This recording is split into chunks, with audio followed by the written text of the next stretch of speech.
Welcome to the Strong for Performance podcast, where we give coaches and consultants practical ideas for taking you to the next level in your business and in your life. I'm your host, Meredith Bell. I interview experts who've walked in your shoes and offer real-world experience that you can apply to your own journey.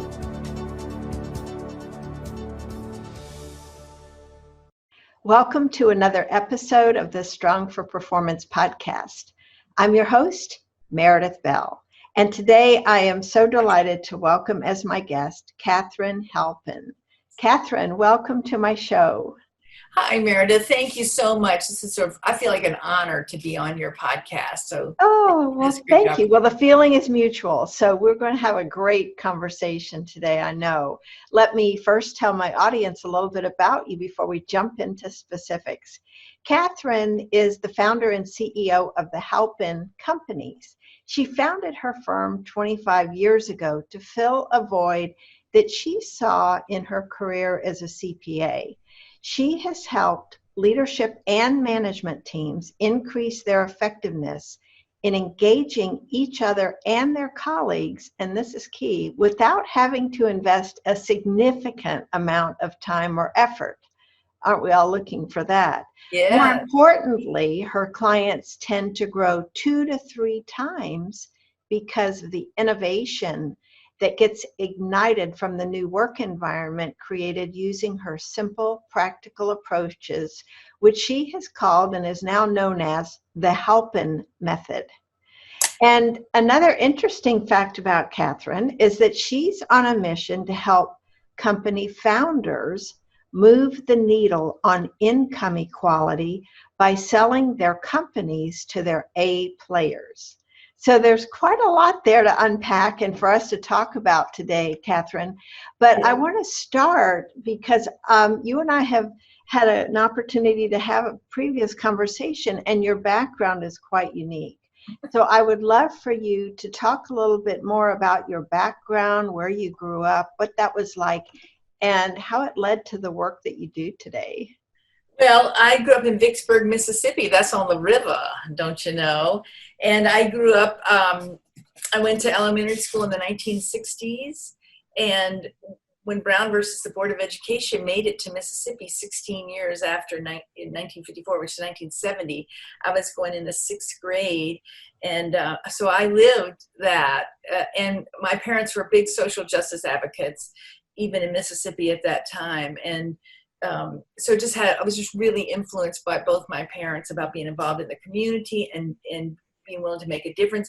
And because I had demonstrated so much leadership in our home for a variety of reasons I won't go into, but when I was 8, 9, 10 years old, my daddy said to me one day at the supper table, "Hey, you could come on into the office with me on Saturday morning." So I started going in on Saturday mornings when I was 9 or 10 years old. And I continued until I was a junior in college to be kind of like an indentured servant in his firm. Neither he nor I knew how to negotiate expectations. And I saw as a junior, he wanted me to go to college, but he didn't really have any commitment to me being a college graduate. Because that was just in the 70s in Mississippi. There just weren't that many women professionals. So I concocted a plan. I got to Dallas, and I finished my degree, and I got my CPA license. And I pretty much did everything a CPA could do, and I didn't like any of it. And I really wasn't very good at it because I'm a people person. I wanted to stand around and talk to people and hear their stories and talk to spend the afternoon with a client, hearing their story. How did you make all this money now that we have here at Touche Ross, we have to do your income tax return because it's so complicated. So I spent about 12 years as a professional, young adult, and then I said I have to find something different to do. So that's how I got here today. So what inspired you to create your company as it existed, let's say when you started it, and then develop the body of work that exists today with your business? Well, I didn't have much of a vision, and I read a magazine article about business coaching, and I said, what is that, and how can I become one? So my original vision was to be a coach, And I signed up. I found in 1995, the summer of 1995, there were only 2 coach training schools in the world. And I found one of them, and he didn't bother to tell me about the other one, of course. And so I signed up on the spot because I had been looking for a graduate program that I could do at night. So it was an easy sell. It was a 3-year training program. We did our training over a conference call before the internet. It is still today a very large school called Coach University, but now they have to call it Coach U. The regulatory authorities caught up with them. So anyway, I became a coach, and my spouse said, that's all well and good, but you got to keep your day job. And so I kept my day job for 1.5 years, and then I went full time in January of 1997. And within 6 months, I was working with small business owners, say like 30 to 40 employees, a founder. And I would say to them, these are complicated issues, and you should not try to make this decision in a vacuum. Let's bring your leadership team together, and I'll facilitate that meeting. We'll brainstorm, and then the solutions will be their solutions. They'll have buy-in, and they'll be easy to get them implemented. So I started doing that in the summer of 97. And then by December of 97, I was brought in by a female CFO of an $8 million company here locally in Phoenix. And she said, I'm bringing you in to do succession planning. And I was like, succession planning? I don't know if I'm qualified to do that. And she said, well, the founder's still bringing in 80% of the work, even though it's a 25-year-old company. And the bank's already notified me that they're going to pull our line of credit when I retire as a CFO. They didn't think there would be enough glue to hold it all together. So I just started facilitating about the challenge of the day. And they would mention people, and I would say, well, Bob, that's a problem. We have to engage Bob more effectively. So the leader, the founder, he started meeting with his people, his senior management team, individually once every other week. Theoretically, he wasn't always making it once every other week, but there were 22 of those, mostly male, but a few female. Within 90 days, 6 of them had wonderful job opportunities in places like Toledo, Ohio. They self-selected out because he was engaging them so consistently. And he makes me and you look like Attila the Hun. He was just so soft and gracious. So he wasn't having any crucial conversations or fearless conversations. He was simply engaging them more consistently and more effectively. And so then over the next year, 2 more came to him and said they'd like to take sideways steps or even a step backwards. And that left 14. And those 14 grew his company from 8 million to 25 million. Because of this new environment, they felt safe to take some risk and experiment because they were engaged with him regularly. They knew they could keep him in the loop. And so you realized you were onto something. Yes. Yeah. Well, who knew they were going to grow their company by that, 3x? I had no idea. So when you think about what happened there, describe a little bit about what were the dynamics that changed there. You mentioned them feeling safer, but talk a little bit about what kind of transformations happened there. Well, that founder was unintentionally sabotaging his people. He was going to breakfast or lunch 5 days a week. Every day he went to a breakfast and a lunch. And he was, former clients, prospective clients, and even the current clients. And in those current client meetings, he wasn't taking the leaders who were managing those projects for those clients. And so I helped him see, you're just sabotaging them. You have to take those guys with you. And so in the past, he had kind of been the hero. There would be a problem, and he would get his hands dirty and help solve that problem instead of leaving that solution to the people that were closest to the project. So that was a big change. And then the interaction was huge. And then the younger, they were all younger, and so they were more technologically advanced, more creative, more innovative. So they developed new products and services that, none of us would have ever thought of. So that's just a few of the changes. Mm-hmm. And then Yes. it was just a constant evolution of the roles. That's what we were focused on. Ah, okay. And to me, that relates to this whole focus you have of drawing out innovative ideas from people in your work, so that you allow for things, like you just said, that they haven't considered before. So for someone who's a listener that needs to come up with innovative ideas based on what we've all been dealing with the pandemic, and we'll go deeper into some other things related to that in a little bit, but just thinking about this, what can be done in a company with more than, say, 5 people, where you want to foster innovative ideas, but you yourself have been somewhat entrenched in the Yes, past and in how we've done things before. What do yes. you do to help them kind of open their eyes and move forward, allowing Well, innovation? there's 1,000 things that can be done. I always reference that IBM story about some executive had some salesperson and he lost like an $80 million engagement, and the guy goes in to turn in his resignation, and the executive says, we just invested $80 million in your training. We can't possibly afford to lose you now. And then another thing that a story I tell them is, just think of a scientist. Think about how a scientist conducts an experiment. They gather their data and they draw some conclusions based on what that data shows. And then they run some experiments to prove or disprove the theory that they've come up with based on what the data shows. And even if the scientist gets covered in black soot, they think it was a successful experiment because they learned. And they're like, well, let's get the team, go back to the whiteboard, look at all the factors we considered, and tweak those factors. And so when we do that in a business setting, I mean, unlimited ideas will come forth if people feel safe. But if they don't feel safe, they're never gonna step up and speak up. Oh, I so agree with you on that. So, how do you guide the leadership team to create a safe environment? What do they need to shift from doing or to start doing?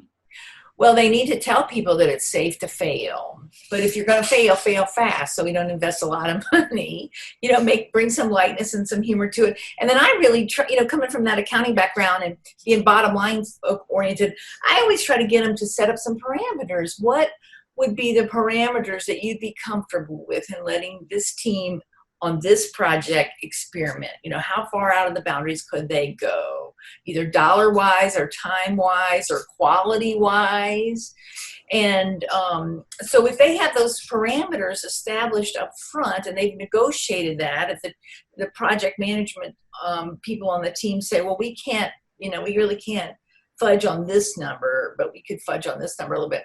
If they go back and forth and negotiate those expectations, then everybody's going to be able to sleep at night. And then no matter what happens, and even if people get upset, then we can say, well, remember, we're just running experiments here. We don't know.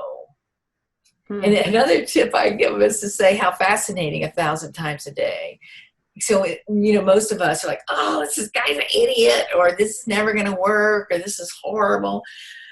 When anything comes up, just say, how fascinating, because that alone removes all the judgment, and it's the judgment that puts up the brick wall between me and the other people. So if we remove that judgment, then that person, they might feel unsafe for a day or two, but they're going to come back and say, hey, Katharine, I had some ideas about how we could fix this. Wow, judgment is so key. And, I have seen for myself, if I become intolerant of the people around me, I've Yes. learned over the years, I need to look at myself, because when I'm feeling the need to judge others, so there's something about me I'm finding intolerable. Yes, exactly. So It always starts with us, it and it does. starts with the leadership team. The tone Yes. is So how do you help them get in touch with their own judgments? Because I think as soon as you can do, not maybe as soon as, but when you are able to start doing that consistently, you become so much less judgmental of others. Oh, of course. I call it self-management, being able to self-manage. And a component of that is self-care, and a component of that is time management. I have an ebook called the Respond Not React Playbook. It's 9 simple, practical time management habits. If you put them in place regularly, not all of them every day, of course, but if you put some of them in place regularly, you'll get more white space on your calendar. And then you can take off an afternoon, or, go to your kid's soccer game, or go for a hike or a biking expedition. I've had clients in Juneau, Alaska, and they all had, every company that I worked with in Juneau, firm policies. If the sun came out, we close our doors. We're out of here because they have so few days with the sun. But they were committed to getting on the golf course, getting on their bicycles, going hiking. They were committed to getting out in nature as much as they can. So the three things that I think are key to self-management, one is the 9 habits that I written about, and 2 is getting in nature, and 3rd is getting your heart rate elevated. When you get your heart rate elevated, you get those endorphins released in your brain, and you can just see things from a bigger picture. Yeah. Well, I so agree with you. Well, on all 3, but especially nature. I've really learned what a healing effect Yes. has, the restorative effect of that. Yes. And so this whole idea of being able to be more responsive and more open to right, instead of being in reactionary mode. If you're running from meeting to meeting to meeting all day, then I can pretty much promise you're in reactionary mode. And when we're in reactionary mode, someone else is controlling our destiny. We're not in control of our destiny. Well, give some examples of clients where you have helped them make this transformation. You mentioned that one, but I know you've worked with so many over the last 25 years. Oh, yeah. It helps my listeners to really, cement ideas when they can hear examples of exactly what was done to help someone move from a place that wasn't as effective to much greater results.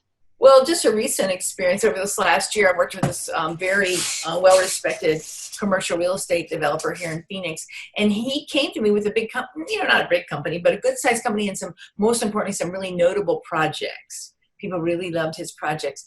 And guess what? He was still, even 20 years in business, he was still functioning as the project manager. So we've worked this year on him having that executive mindset, the strategic mindset. It's made a world of difference for him and his firm. And I'm working now with a client in DC that has, in just a very short amount of time, just over the last month, has really been able to be what I call the strategic leader that brings out the best in other people. So he took a few difficult people and turned them around quickly. And I said to him last week when I spoke to him, it's all dependent on you taking those walks and being out in nature and sitting on your patio and taking this strategic think time. So really, and even when I first started as a coach, I always reserved 10 or 15 minutes in every discussion to talk about how they were doing taking care of themselves. That's self-care. Yeah. And, when you devote time to that, then in between your coaching sessions, I would guess that's on their mind. Oh, I know I'm going to have to talk to Katharine about this. Right. So I better do something. Right. I think what you brought up is really important because, and I've seen this and I've read it over the years, that many leaders tend to be more tacticians than, being focused on their strategic. And so you just gave 2 examples of people that it sounded like had been much more into the tactics. So what's required for them to make that shift to be a more strategic thinker? Because that really is a different way of thinking and being. Oh, it's a big difference for all of us. The whole time I was an accountant, I was just, in reactionary mode all the time. So, but one of the 9 habits, well, all these 9 habits came out of my own life. And the first one I learned when I was about 19 years old. I must have gotten exposed to it at church. I can't imagine where else I would have learned about it. But it was this notion of taking strategic think time, having a little journal. And I talked to somebody on Friday who has a journal just for the thinking about thinking. What are the things I need to think about? Putting pen to paper and saying, and so for me at 19 years old, coming out of that crazy household, and, by that time I had over a decade worth of work experience, I couldn't really articulate what I was feeling about a situation. I was cheerful. I was optimistic. Everything's great with me. Yeah, if something needs to be done, let me do it. I'll get it done. So I would write, I would start with, how am I feeling physically? Because, if I could get in touch with my physical feelings, like I didn't sleep well or ate too much sugar, or back then I was drinking sodas, I wasn't feeling well physically, then that would lead me into my emotional state of mind. I'm overwhelmed, or I'm agitated with my brother Willie Boy, or I'm agitated because my dad did this and then that did that, and then was late for my grandmother's party. So it helped me get in touch with those emotions. So in the ebook, habits 7, 8, and 9 are all different kinds of strategic think time. And in the first 6, create the white space on your calendar, so then you can take that strategic think time. That strategic think time is what got me out of Mississippi, and it's what got me out of my unfortunate CPA career. And I take it every day, every day. I love that.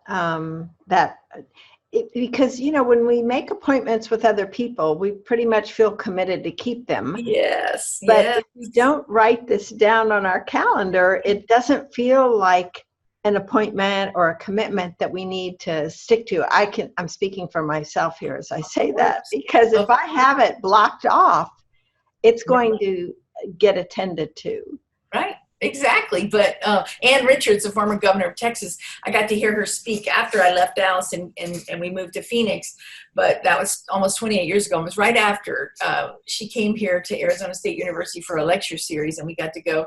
And she said that as women, we need to all have personal trainers. We wouldn't think of standing up our personal trainer. But we won't go out, and get on our bicycle by ourselves, or we won't go hiking by ourselves. Isn't that great? Yeah. Well, it speaks to the need for, an accountability person or coach or partner, whatever you want to call that individual, somebody we answer to. Right. Because a lot of times it's difficult to do that just for ourselves. So having somebody else to do that. Well, you have another ebook too, all about alignment. Yeah, well, actually, this is a real book. It's published. Yes. It's on Amazon. For success. Yes. And I want to talk a little bit about that with you.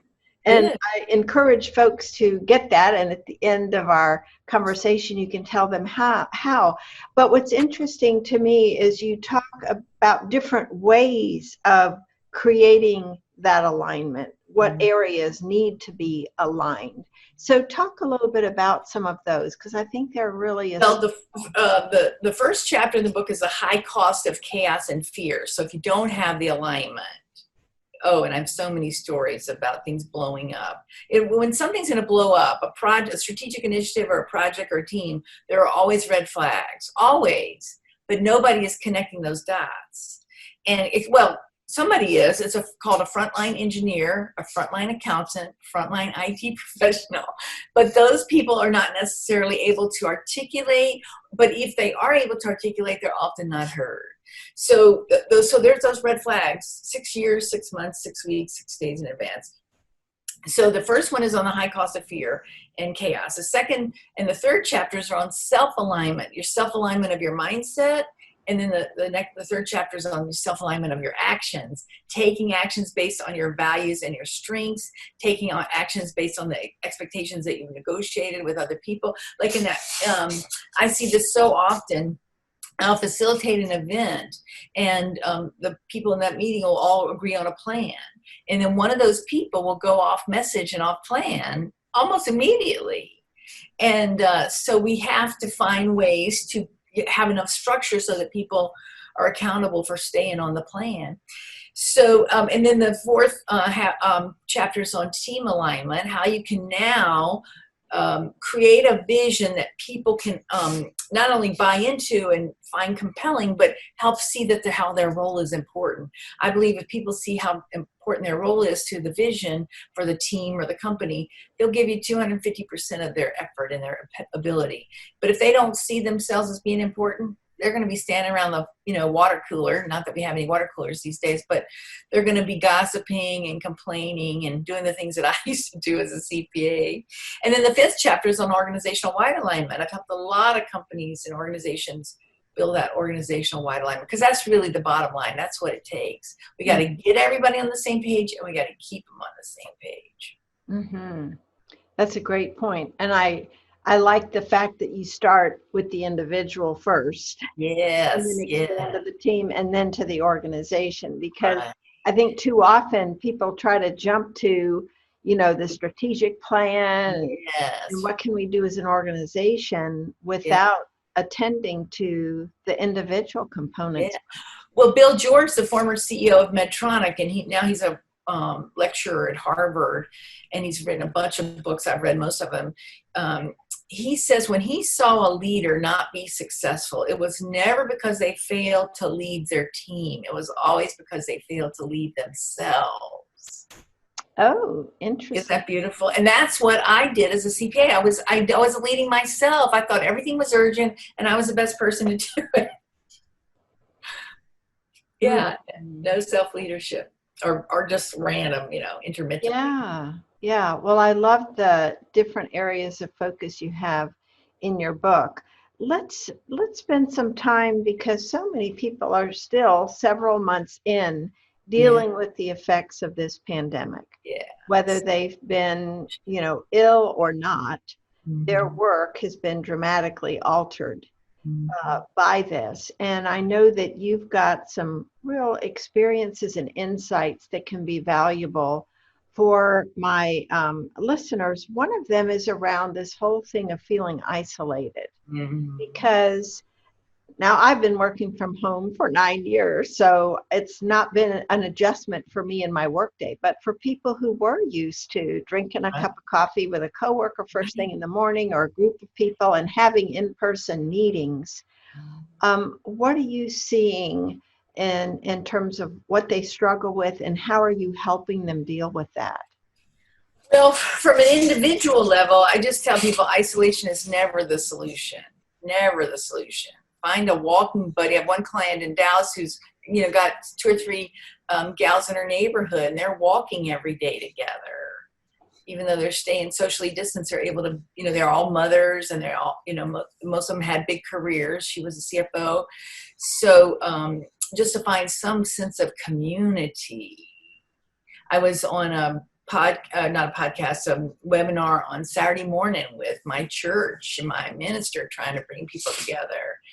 And so we have to find community where it's a basic human need to feel part of something bigger than yourself. So at the individual level, we have to take ownership for that and responsibility for that. Not to divert, but the Las Vegas shooter, remember when we had that 150-person death? He was an accountant. He was my people. Hmm. He could not articulate his frustrations, and they just built up and built up and built up and built up, and he would be one of the people that would be at risk for isolating, whether that was a mental illness issue that had never arisen before, or well, we don't know what that is, but whatever causes people to isolate, it's not a good thing, it's a bad thing. So at the individual level, we have to not help people not isolate, call them out, take them for a walk or whatever. And then at the leadership, like if you're a team leader or a manager that now hosting and facilitating all of these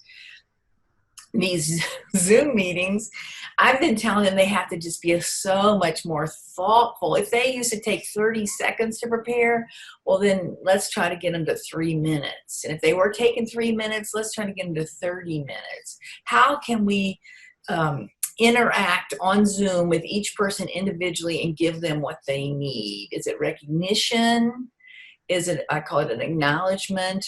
Mm. Is it more clarity about what we need? Is it more time for Q&A? I think that's the biggest thing. I say the biggest source of stress in the world today, at home and at work, is unnegotiated expectations. And not everybody's comfortable, even in a face-to-face or a Zoom, saying, wait a minute, let's go back. I have a question about that. So we have to create that dead space on a conference call or on a Zoom, so somebody can bubble up, that frontline accountant can bubble up and say, now that just doesn't make sense to me. How are we going to meet that deadline? Let's talk more about that.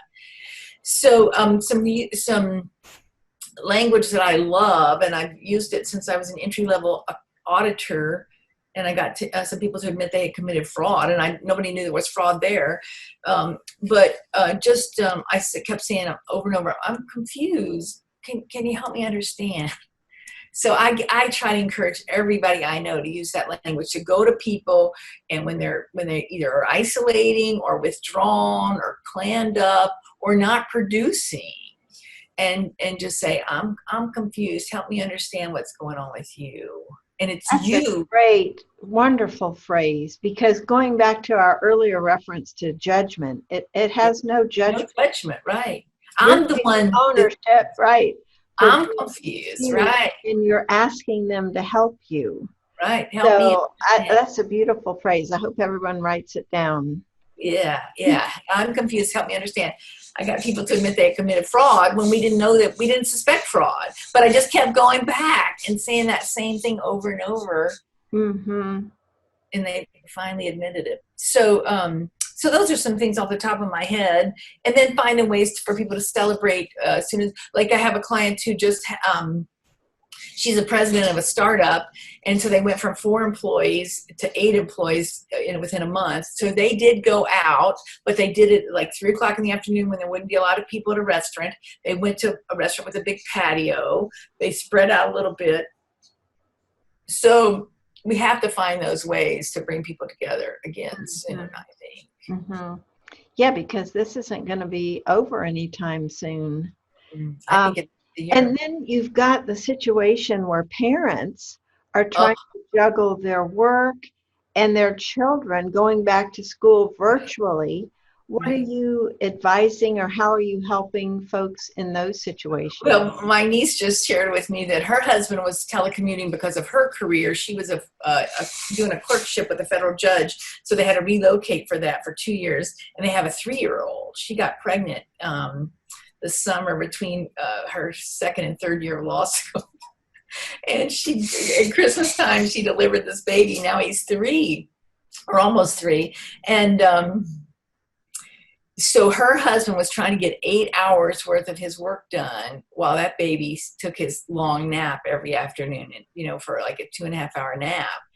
That's all he could do, because you can't leave a 2.5-year-old unsupervised. No. So it's been so difficult. I know so many people already before the pandemic, this invention of these darn smartphones has made people feel like they had to be available 24/7. So they were putting their kids to bed. They're working all day in an office, and then they were putting their kids to bed after supper and baths and whatever, story time and homework, whatever. And then they were going back to work. And so I think that people have been losing sleep. So I've been trying to encourage people to negotiate those expectations so clearly and so specifically, and have very clear measurements and metrics, and make sure that the work is divided among a whole team of people. And even before the pandemic, especially in technology, where a lot of times people are working 24/7, it's just the nature of their job. But women can't do that if you have children, young children at home. So I've encouraged people to do job sharing, try to find a way they could do a job sharing role. So I could be available 12 hours a day, 3 hours here, 4 hours there, whatever, and then find somebody else that could be available in those windows, or, say, I'm going to be available 8 a.m. to 8 p.m. You're going to be available 8 p.m. to 8 a.m. So I think job sharing is the future for these environments where people are really needed 24/7. But it's not feasible to think that anybody could work under these constraints for the long term. It's not. It's going to help. It's going to hurt the family. It's going to hurt the mental health of everybody. So it's going to hurt productivity in the workplace. But so many of my clients are giving up their office space. Yes. Before we go there, because I think that's a really interesting area to visit too, in terms of the dramatic changes we're seeing there. But one of the things you just mentioned, this idea of, negotiating, clarifying, it all goes back to self-care. Mm-hmm. Good To point. look Yes. at what is it I need in order to not just take care of myself, but to be as productive and as strong a contributor as possible. And I think I'm saying this for the people that tend to be hesitant about asking for what they need. Mm-hmm. And Which you is see 99.9% of people. yourself, what happens when people just keep going and they are reactive, and Right. they're stuffing it and they're not addressing it. Right. Well, Only it's gonna. it's going to come out one way or another. That's why they call them emotions. You're going to emote them one way or another. You're going to be like my dad, be real passive aggressive or make snide remarks, or you're going to, hold up a project or hold up a team. I worked with an IT guy early in my career. He would hold up resources. You couldn't get any resources that you needed unless you played his little games and stuff. So everybody needs energy.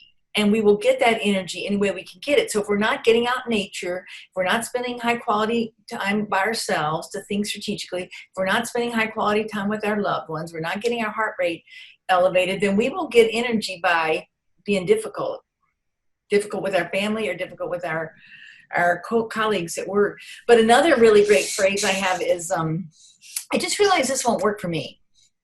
What would work for me is X, Y, and Z. So again, no judgment. I'm not saying you idiot, I can't possibly do that by that deadline, which is what I used to, in my head. I'd say, oh, that's a great idea, you idiot, with my boss. So if people can just say, I just realized, I might not be able to say it in the first meeting when my boss outlines the project and the time frames and everything, and my role and Bob's role and Betty Sue's role. But over time, I can, over the next few days or the next few weeks, I can go back to him or her and say, I just realized it's not going to work for me to have to meet these expectations. I'd like to negotiate those. What would work for me better is blah, blah, blah. I love that, Katharine. It's so powerful because you're not just, you don't come across as a complainer. Mm-hmm. You have thought it through, and while you're realizing this won't work, you're not just saying I refuse to do that. Right. You're describing an alternative that would work better for you. So you're doing that self-care and also taking the other person's needs into consideration. Yes. You're giving some gold phrases here. We're actually coming up close to time. So just quickly talk about this whole thing of office space versus working at home. Well, I've been home-based for 25 years. Well, almost 25 years. As soon as I became full-time self-employed in January 97, I became home-based.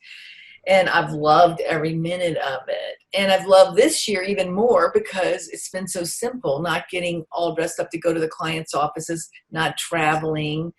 So I think it's the future. I think people are seeing that they don't need to pay for all those big leases in big corporate environments.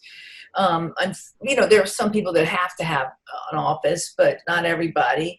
And unfortunately, that's going to hurt the commercial real estate industry. But I'm just kind of naively hoping that they can figure out a way to convert some of those office buildings to low-income housing, what we're so desperate for. Yeah, well, it goes back to opportunities for you where you help these companies innovate. Right. That's a good point. This is the reality that you're facing rather than burying your head in the sand or denying it, recognizing here's an opportunity for us to redefine ourselves. Right. And redefine the space that we currently lease. I live in a very urban environment in Central Phoenix, and there's two. One used to be a telephone company building, and it was converted about 15 years ago to high-end condos, and now they're doing another office building. It's an intersection of Central and Camelback, which are big streets in Vicksburg, and of course it's going to be higher end. But there's ways to do that for single-room occupancy, and there's lots of ways to do that for poor people. So. Or just the working poor, people that are working but just don't make enough money to own their own home. Right.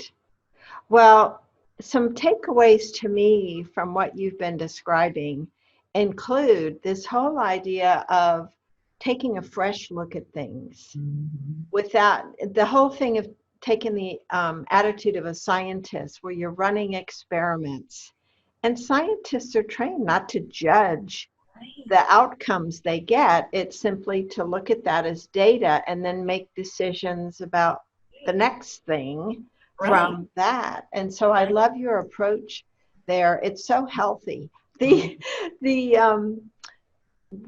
quotes, the things that you gave as far as tips of what to say are also real nuggets for people to take away and be able to start using in their own words. But the words you provided are so simple yet profound in terms of the reaction that you would get from the other person versus a more aggressive or a more passive approach that Right. doesn't address your need. Therefore, you're really not being honest Right. with the And other see, person. what we do is we step over, and then we blow up. And then the damage is done. We just have to go get a different job. We burn bridges. But if we can address it, maybe not in the first meeting, but 2 or 3 days later, I had time to sleep on this and think about it. And what I realized is this isn't going to work for me. Yeah. Yeah. It's such a sane way Yes. of expressing yourself Yeah. that is not tied, you're not getting emotional about it. And so the likelihood of someone being able to hear what you're saying is greatly enhanced. Yes, exactly. Exactly. And that's all it is creating an environment where everybody can bring their best self. That's why the title of my book is Alignment for Success, Bring Out the Best in Yourself, Your Teams, and Your Company. We just want everybody to bring their best self. Well, hold that book up again. Okay, I will. And tell people how they can get that and connect with you. Okay. And learn more about your services. You can connect with me through my website, Halpin Company. Notice how Halpin is spelled Halpin. Companies all spelled out, .com. There's a way to get the free ebook of the 9 time management habits there. There's a way to contact me to schedule a complimentary confidential consultation. And then that ebook, if you don't want to get it for free, if you want to pay $4.99, you can get that and this book for less than $20 on Amazon. But notice how Katharine is spelled. It's kind of a funny spelling. So Alignment for Success, if you Google that, or if you Google the Respond Not React Playbook, they'll come up. And they're both available on Amazon. And this is a $15 purchase, and the ebook is like $4.99 or something cheap like that. So thank you for asking me. And then I'm all over LinkedIn. So find me on LinkedIn. Yes, that's how you and I connected, isn't it? Yes, which is crazy when we know some people there. Yeah. Thanks for remembering that, Meredith. And thank you for this wonderful opportunity. It's so great. Oh, well, you've shared so many great ideas and approaches to interacting with others that value yourself as well as the other person, and therefore enhance the relationship. And in a work environment, that can only lead to, greater levels of productivity and performance. And innovation. Katharine, thank you. Thank you, my friend. I look forward to staying connected.